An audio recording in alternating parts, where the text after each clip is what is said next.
Hi guys, this is Jerry. Welcome to the channel.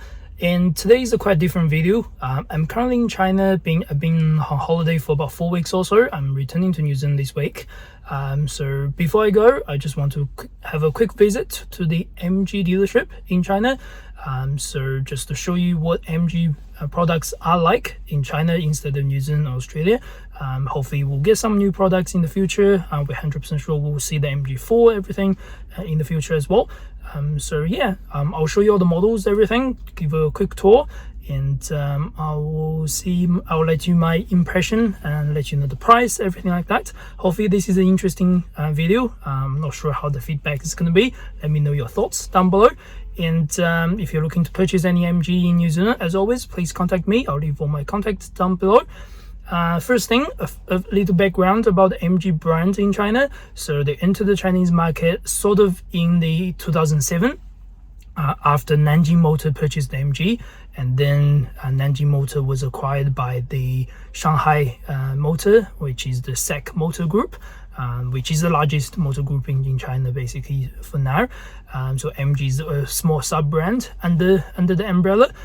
So they started the whole production in China after 2017 actually for the new generation. The old generation was still sort of part production in UK by the time. So now the UK still kept the British sort of design team, but the MG basically has everything in China in terms of production, in terms of assembly, everything like that. They've been okay in terms of selling in China, so they're not the biggest sort of market share holder or anything like that. So they sell, I think MG brand itself sells somewhere around 400 to 500,000 units in China, which is a lot if you consider the New Zealand market, or we only sell about 5,000 units every year. But being a supermarket or being a huge market over here, it's a fairly small number. But yeah, they are doing okay. They've been gradually growing over the last few years, and obviously as we see in New Zealand, Australia, they've been the top 10 sort of selling brands for the last couple of years. So they're definitely growing really fast. It'll be interesting to see what they offer and how the prices will be and what the specs looks like and another thing. It'll be very different from the UK and in New Zealand and the Australian market. So yeah, let's have a quick tour and see what they offer. Alright, here's what the dealership look like. I do apologize that the video quality or the audio quality is not superb today. I didn't bring my mic from New Zealand, but yeah, this is what it looks like. On the right, you get the driving for your service, reception, everything like that. On the left, that's pretty much a showroom. This is not a super showroom in China. As in this particular area I'm staying, I'm from a place called Shanxi, and the MG is not the biggest seller, so they're not the superb seller or so nothing a fancy dealership or anything like that. But still, you get the full service, everything. It's a franchise dealership with all the things you have. If we're going, so these are the cars in the showroom right now. And I'll go through every single one of them to show you all the features, show you what they look like. As you are familiar, this is ZS. This is actually the same with what we sell in New Zealand, but all the other ones are the ones that we don't sell in New Zealand. So they're gonna be really cool to show you all the things. Alright, so this is the first car. This is the MG ZS. In New Zealand, we're calling this vehicle as ZST, as we are still selling the kind of the base model of the ZS, which doesn't include the LED headlights and tail lights, doesn't include the fancy 360 camera, all that things. But this is pretty much the base model of the ZS range in China. So as you can see on the top, the starting price is around 67,000 Chinese yuan. Which is equivalent, I think, somewhere around, it's hard to come up with a number on top of my head. Roughly, let's assume 15,000 New Zealand dollars. So it's reasonably cheap, to be honest with you. Another thing I want to see in the video, all the prices are Chinese yuan I'm talking about. I'll leave all the thing down the bottom with the current exchange rate, everything. Don't be upset if you're thinking you're paying so much more in New Zealand for the same car. The thing about China is if this car is built in China and they're going to be quite cheap to source parts, to source labor, where if you buy these cars in New Zealand, it's going to be quite completely different.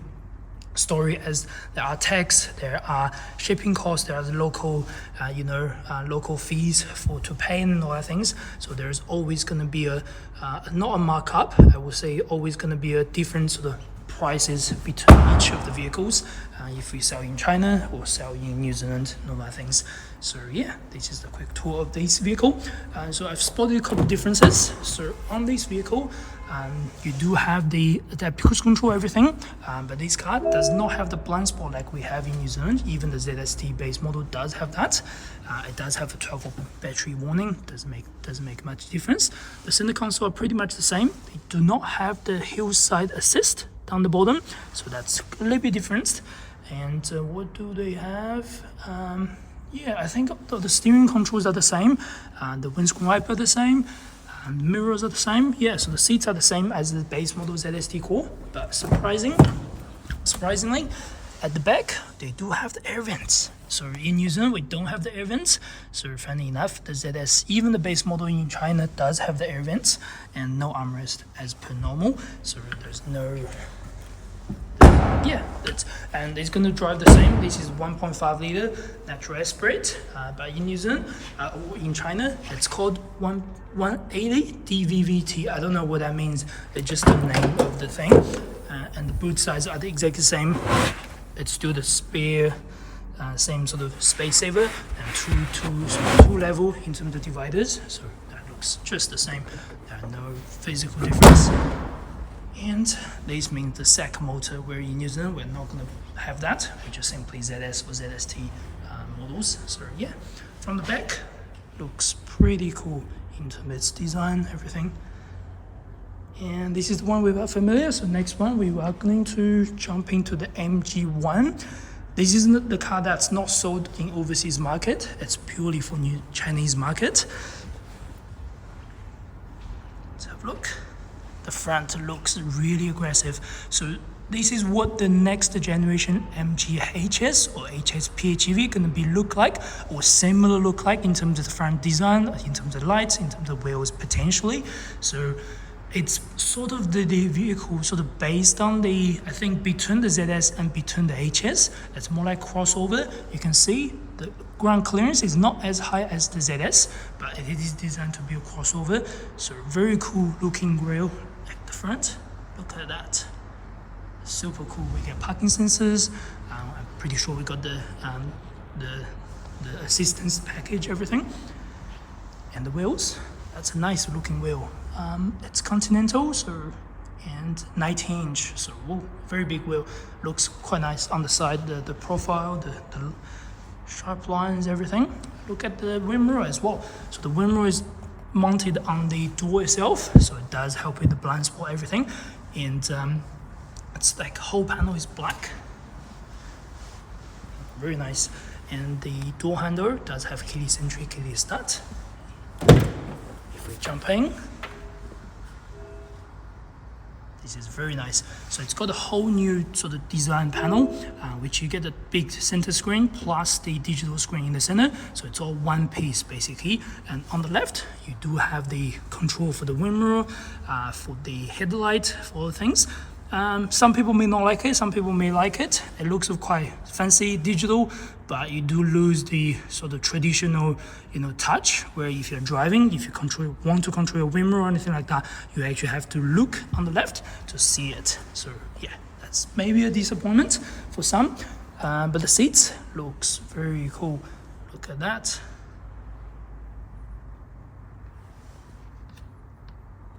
And the sunroof as always. So a lot of Chinese cars or cars that are sold in China will come with the sunroof. So that's a little different from the New Zealand market, where in New Zealand some may not appreciate the sunroof design. And the back, you do get the round or a triangle or round shape, I don't know how to call it, a tail light at the back. Obviously it's a full LED. Looks quite cool. And open the tailgate. This is manual tailgate, so power tailgate. The parcel shelf looks quite different from all the other MG cars. And then you get a quite deep floor, but you can see the body line does crease a little bit at the back, so you do lose a little bit sort of boot space on the top. Underneath, some sort of first aid kit and small storage, and spare wheel as always, so that's no difference. And as logoed, it's MG1 for this particular vehicle. And I do believe they come with petrol or plug-in hybrid, depends on which one you're looking for. Let's look at the back of the seats. Look at the design, look at the sort of the interior sort of quality you feel. It's very cool.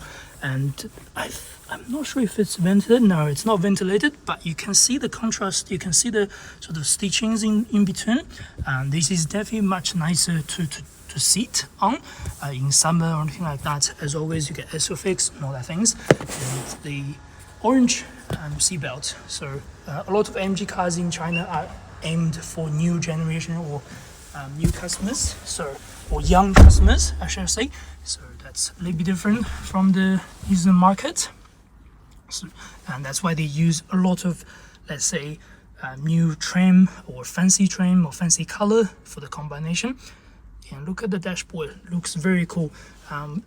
All the cars in China will have a completely different system compared to overseas market, as they do have their own sort of, in terms of its own design or even assistance or even voice recognition or phone connection, everything. So it's going to be rather different. That's why you do get some really fancy cars in China, but they will probably never going to sell in New Zealand or overseas market, because the system and everything, they have to specifically build a new system for overseas market.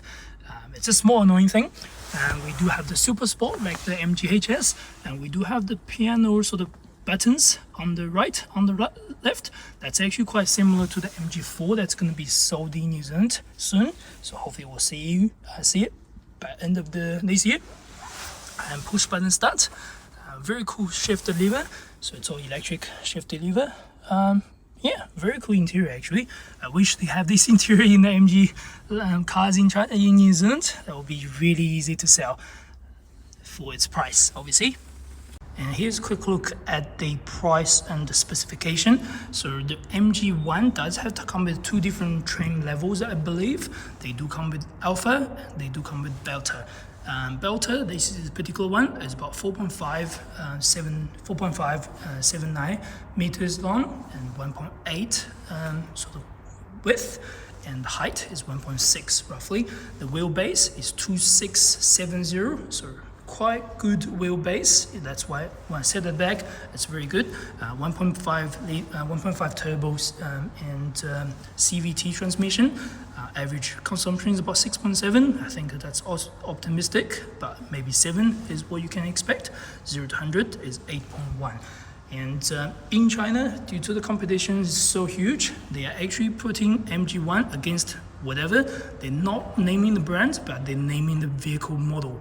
You can see how advantages and all that things. Somehow this is illegal in China. You can totally do that with this is blah blah blah, where the other car is not so great, blah blah blah, in terms of its breakdown.